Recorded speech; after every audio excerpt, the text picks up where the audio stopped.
Excellencies, ladies and gentlemen, friends, as director of the Center for International Law, it is my great privilege and pleasure to welcome you to the second in our series of dialogue with ambassadors here in Singapore. And today, we're very privileged to have with us a good friend of CIL's, one of the first ambassadors I actually met when I came.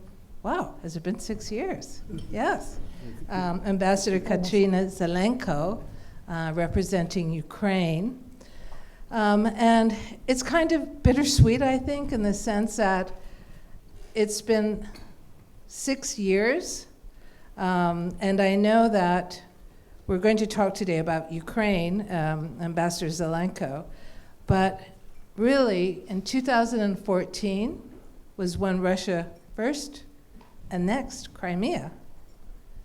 And now in 2022, Ukraine, and here we are, was supposed to be short-lived, but the incredible resilience of Ukraine, the Ukrainian people, it's really, truly remarkable.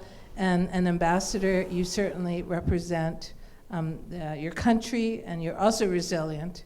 And so I welcome you and thank you so much for being with us today. And of course, Tommy Ko as well, who's our co-sponsor, co-partner, co-moderator in this series. So Ambassador, may I welcome you to the podium, and if I can welcome.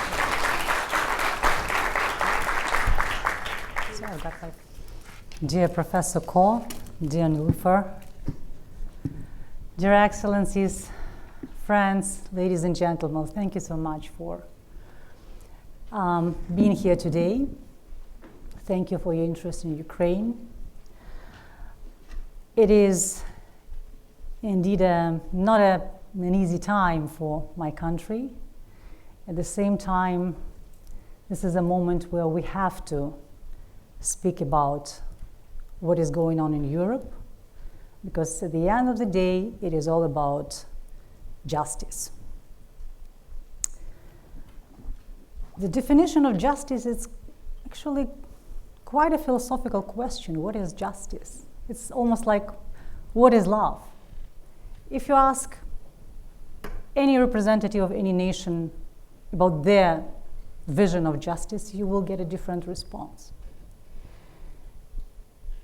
If you ask Ukraine, what is justice? I think that the answer would be, this is a process or result of using the law to fairly judge cases, redress wrongs, and punish crimes.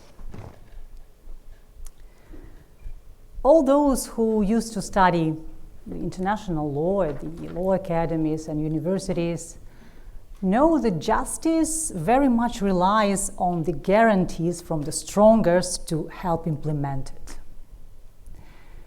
If we take any decision or any process within the ICJ, it is very closely related to the decisions made in the United Nations Security Council, where we today have the United States of America, China, Russia, among its permanent members. Indeed, we live in the world full of turbulences. This is the age of instability and imbalance. Various geopolitical issues in different parts of the world are so interconnected and interdependent that speaking about one conflict, we cannot help switching over to others. And the consequences, the repercussions of each and every conflict are far-reaching and long-lasting, much more than we could have expected.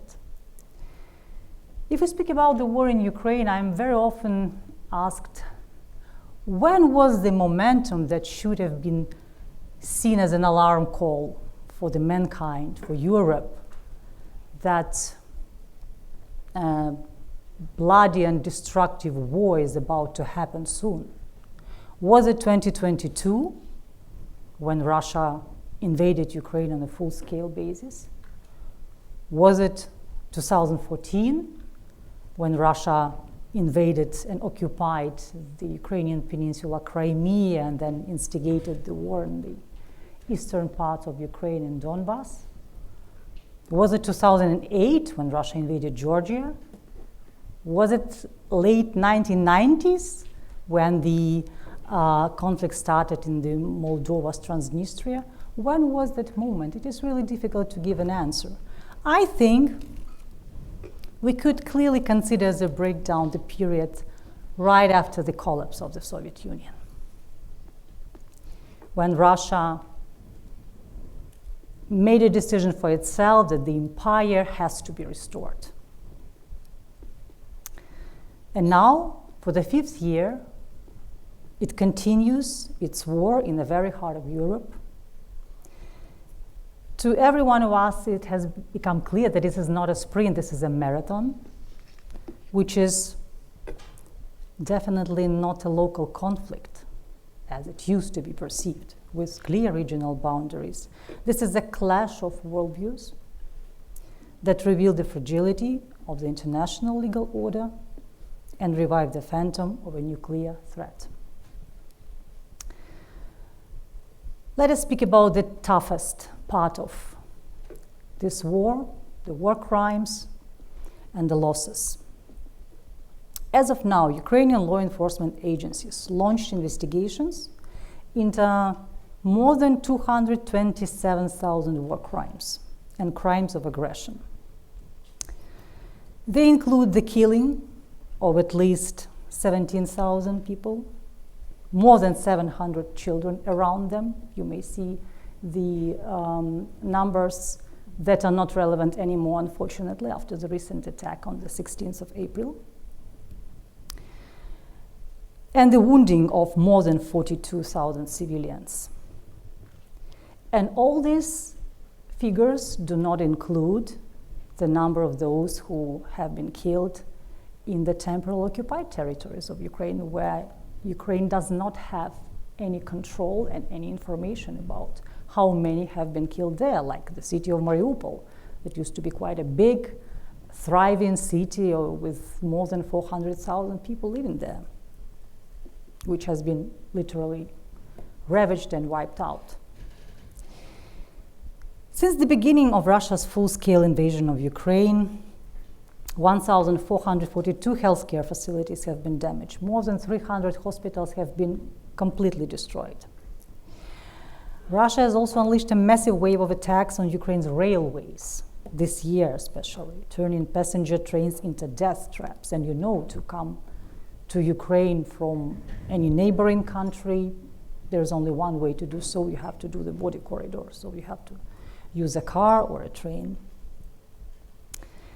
In a flagrant violation of international humanitarian law, Russia is using prohibited cluster munitions against civilians in a deliberate, targeted, and systematic way. They carry their missiles and drone strikes against critical infrastructure and residential areas of the Ukrainian cities on a daily basis. 2025 has become the deadliest year for civilians in Ukraine in comparison to the previous years, 2023 and 2024. Russia killed 2,514 civilians, according to the UN Human Rights Monitoring Mission. On the night of the 16th of April, the Ukrainian people experienced one of the most terrible attacks. 44 missiles and almost 660 drones rained down on the peaceful cities. 18 people were killed in Odessa, Kiev, Dnipro, my native town, Cherkasy, and more than 100 were injured. As of today, we have more than 20,000 reports of unlawful deportations and forced transfers of Ukrainian children to Russian families. In every possible way, the Russian authorities impede their repatriation and reunification with their families back home in Ukraine. Their citizenship is illegally changed. Their illegal adoption in Russia is facilitated in any way. whereas no information is provided about their whereabouts. UNICEF, the International Committee of the Red Cross, the UN High Commissioner for Refugees have been denied effective cooperation or monitoring access in the issue of the deportation of children. Many parents have no idea about the legal status and whereabouts of their children. Unlawful deportation or transfer are grave breaches of the Geneva Conventions, war crimes, humanitarian law, and the Convention on the Rights of the Child. These children are scattered around the territory of Russia and suffer from deep psychological trauma, while the authorities in Russia try to change their Ukrainian identity by so-called re-education. They are forced to sing the Russian anthem, they are forced to speak Russian language, to learn the world history in the Russian understanding of it. And we assume that such actions are deliberate ethnic cleansing policy in violation of the Convention on the Prevention and Punishment of the Crime of Genocide. So far, only 2,106 Ukrainian children have been successfully returned from deportation and forced transfers. To support that efforts, Ukraine and Canada launched the International Coalition for the Return of Ukrainian Children as part of the Bring Kids Back UA initiative. We are also grateful to our partners in the European Union who are also supporting Ukraine in this important endeavor. Prisoners of war. The Ukrainian prisoners of war systematically face abuse, torture, and ill treatment in Russian captivity. At least 96% of those who were released reported such treatment. Approximately 16,000 Ukrainian civilians were illegally detained by Russia on the temporarily occupied territories on false allegations of terrorism. Most of them are the Crimean Tatars, indigenous people of Crimea. This is the Muslim community of Ukraine, our Muslims, who have been put to jail on utterly fabricated charges of extremism and terrorism. Some of Ukrainians have been held in Russian captivity for almost 12 years. 3 OPCW reports and the joint statement by 56 state parties confirmed verified violations of the Chemical Weapons Convention by Russia.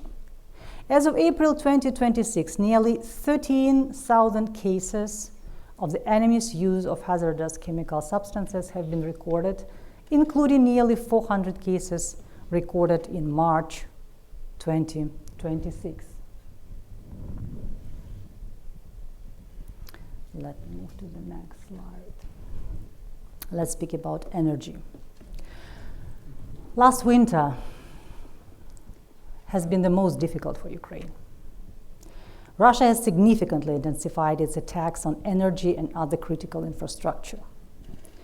It was seeking to completely deprive civilians of communications, electricity, water, heating, amid the extreme temperatures by minus 20 degrees. Over 4 years of the war, Russia has carried out almost 6,000 attacks on Ukraine's energy system, generation and transmission facilities. 247 energy workers were killed while performing their official duties. And now there is a high demand in such professionals. I would like to say thank you on behalf of Ukraine to all the countries and partners who have been supporting us with providing the different energy equipment like power generators, power inverters, batteries to Ukraine to protect the civilian infrastructure facilities, hospitals, schools. And just a few days ago, the Singapore Red Cross provided a batch of humanitarian assistance to Ukraine in form of inverters and power batteries for the largest cardiology center in Ukraine, the Amosov cardiovascular surgery hospital in Kiev. We are very grateful for that support. This is something Ukraine has been really desperate for. We also observed the increase in the number of attacks against first responders, including ambulances and fire brigades, which are afforded special protection under the international humanitarian law.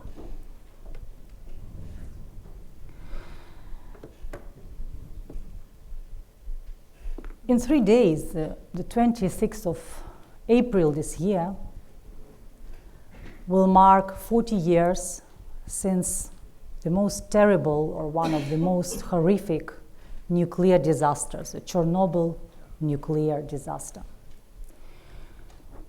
We will be mourning the victims of that terrible catastrophe. More than 600,000 people were dispatched to liquidate the repercussions of Chernobyl nuclear disaster. We will be holding a conference tomorrow together with Konrad Adenauer Stiftung in Singapore to speak about the nuclear safety. What we see today is that while the Chernobyl nuclear power plant was initially occupied by the Russian forces in the first months of war, it was later liberated by Ukraine. But the largest nuclear power plant, which is Zaporizhia nuclear power plant, is now under Russian occupation. Russian troops deliberately targeted energy facilities on which depends the operation of Ukrainian nuclear power plants, including Zaporizhia. This puts at risk not only our security in Ukraine, but also the shared regional and European security. According to the International Atomic Energy Agency, last week the power supply to Zaporizhia nuclear power plant was completely cut off twice. This is a very dangerous thing. You may ask, what do they do there at the power plant? They use the plant's facilities for the military trainings of their forces. They have held several members of the staff of the plant as hostages. Of course, Ukraine has to use its right to self-defense under the Article 51 of the UN Charter, which it is doing, carrying out well thought out and carefully calibrated deep strikes, 2,000-3,000 kilometers or more, on legitimate military targets in Russia to weaken Kremlin's aggressive capabilities, which include military production facilities and bases, as well as export potential of its energy sector as the main source of revenue for the military budget. We have to be very clear that every dollar earned by Russia as a result of oil trade is not used for facilitating or easing the social programs in Russia. It is all put in the military budget and then used in Russia's war against Ukraine. Overall, in 2025, 719 strikes cost around 15 billion in damage. It is also worth mentioning that the Russian shadow fleet, which operates with a violation of the international law, is not only threatening the environment and the safety of navigation, it also helps to circumvent sanctions and undermine our joint efforts to deprive the aggressor state of resources to continue its war. Let's go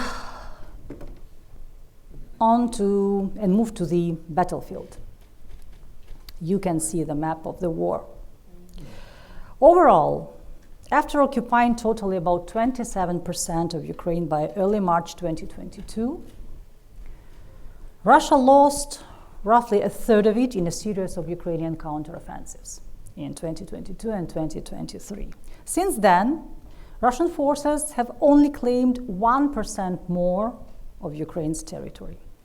According to the Institute for the Study of War, in February 2026, the Ukrainian Defense Forces recaptured more territory than they lost for the first time since summer 2023. The most baffling part of it is the human cost of these minor advances. The human cost is the highest in the history of all wars. It is currently losing 254 military personnel per 1 square kilometers. And if we speak about the immediate front line, which soldiers call zero in their slang, the average would be like 428. The total losses of the Russian army over nearly 4 years of full-scale military invasion have surpassed 1.3 million people in killed and wounded. 480,000 of them were lost in 2025 only, when the territorial new gains equaled to only 0.7%. By all the standards of military science, with the losses this high and gains this low, this is a serious strategic defeat. This is actually an unmitigated disaster for the army. Since recent years, around 75% of Russia's weaponry is destroyed by Ukrainian drones. In order to ensure its own security in the long run, Ukraine will keep ramping up arms production, both independently and in cooperation with our partners. Currently, about 60% of the weapons in the hands of our defense forces are produced in Ukraine. 95% of the drones used by the Ukrainian armed forces are produced in Ukraine. High-tech segments expanded especially fast. UAV production rose by 137%, unmanned ground vehicles by 488%, and electronic warfare systems by 215%.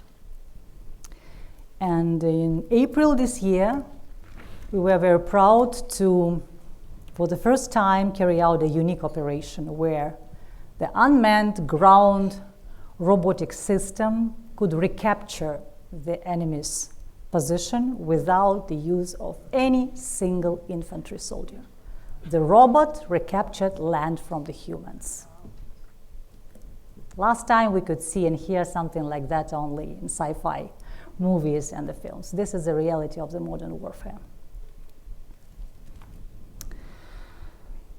Ukraine also launched the serial production of our own interceptor drones designed to counter Russian UAVs. In February this year, in Kyiv, more than 70% of Russian attack UAVs successfully destroyed were intercepted by drones of Ukrainian production. Let's speak about the blockage of the seaports. You know that since the first day of its full-scale invasion, Russia has done everything to block Ukrainian ports on the Black Sea. It intensified attacks on the port infrastructure, trade vessels and grain storage facilities, mining sea routes in order to reduce Ukraine's export potential. After Russia withdrew from the Black Sea Grain Initiative in 2023, Ukraine lifted this blockade by sinking nearly a third of Russia's Black Sea fleet with our sea drones produced in Ukraine. Many of you have seen the name of them, Magura drones. For over 2.5 years, the Ukrainian maritime corridor ensures regular transportation of products to 55 countries in the world.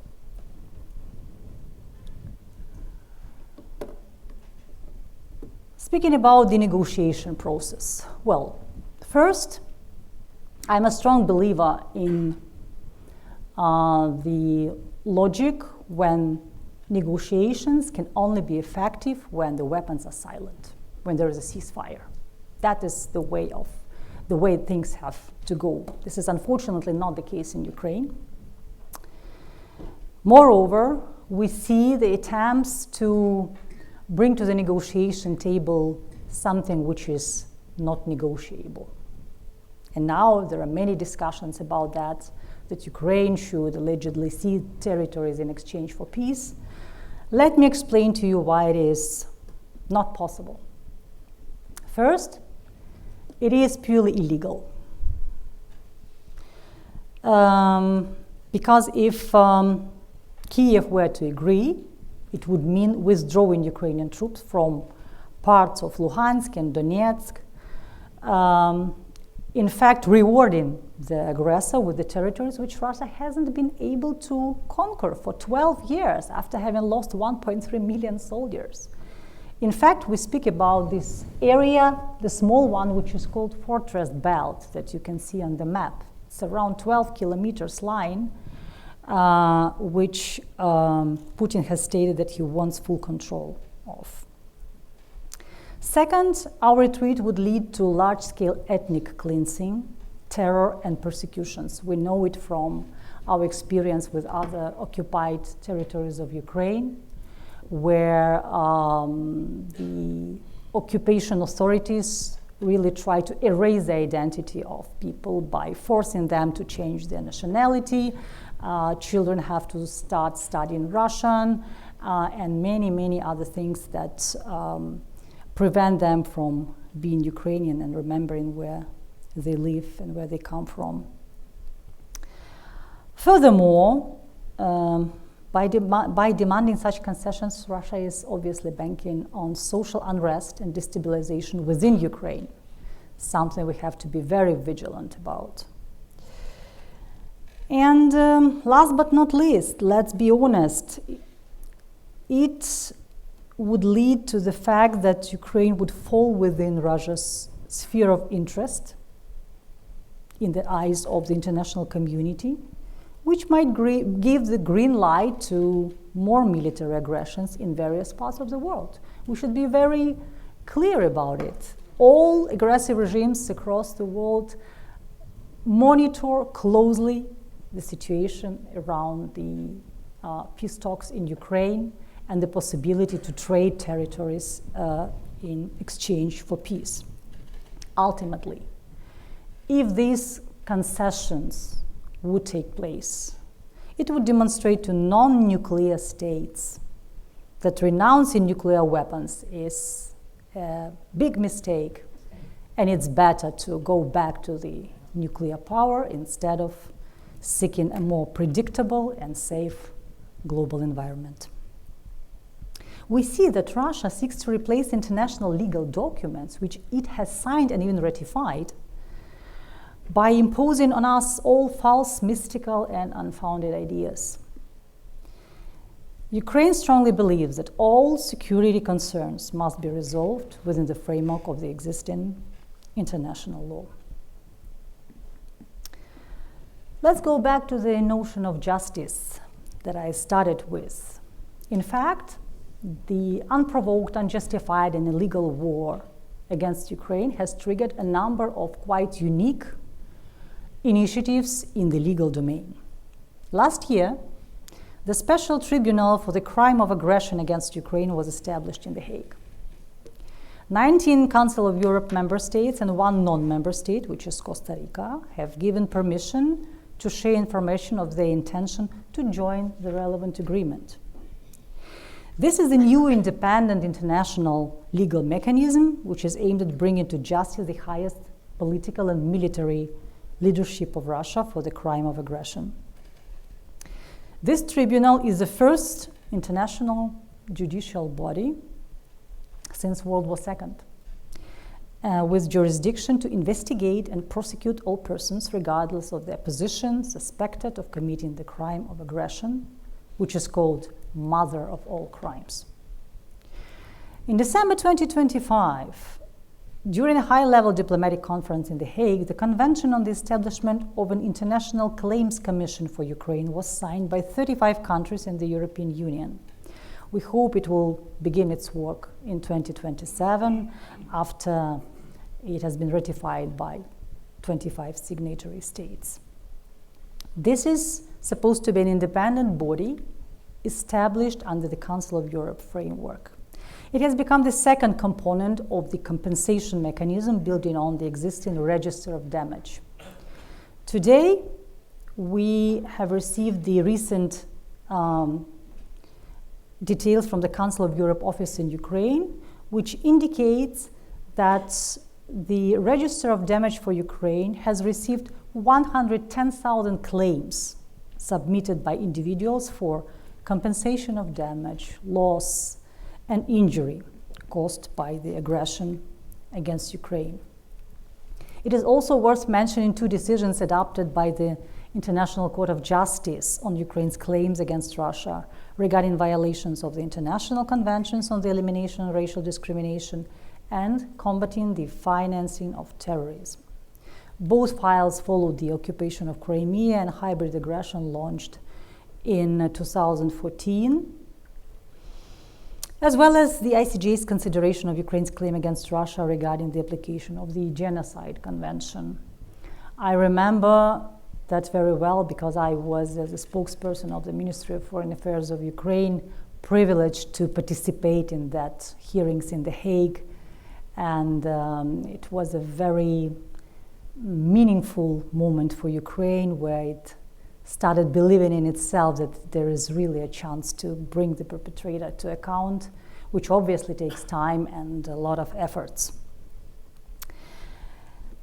And last but not least, let's also remember the judgment of the European Court of Human Rights regarding the admissibility and merits of the case Ukraine and Netherlands versus Russia, the first international court decision when Russia has been officially recognized responsible for downing the Malaysian air flight MH17.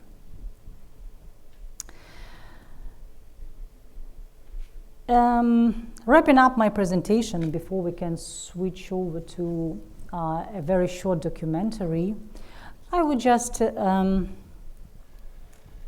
say a couple of concluding words. You know, I'm very often asked, when is this war going to end? This is a very difficult question. And unfortunately, we don't have a crystal glass to say when this war is going to end. But one thing is clear. We can only consider this war as the one that is over when we can make sure that Russia is unable to repeat this aggression again. Which means there must be justice and there must be true guarantees and mechanisms that prevent the aggressor from repeating this aggression again. It has to serve as a lesson and a deterrent to any other aggressive regime in the world. And we Ukrainians truly believe that justice is crucial here.